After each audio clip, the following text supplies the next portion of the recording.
Aku cuma mau nekenin bahwa aku itu bukan pro di bidang chat-chatan segala macam. Kita pernah buat kesalahan juga sebelumnya sama papaku, ngaco banget caranya. Cuma setelah itu kita berproses lagi hingga akhirnya berhasil menjadikan kursi dan lemari menjadikan hari yang bagus. Bahan-bahan yang dibutuhkan: cat Duco, aku pakai merek Penta Super Gloss warna putih.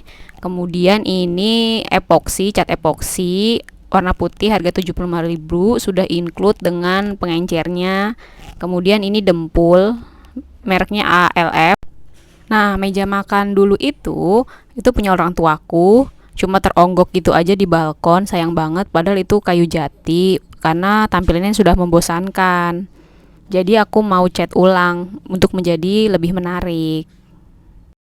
Nah, ini meja makan sudah aku fungsikan sebagai work desk karena lagi musim pandemi, jadi harus ada work desk di rumah.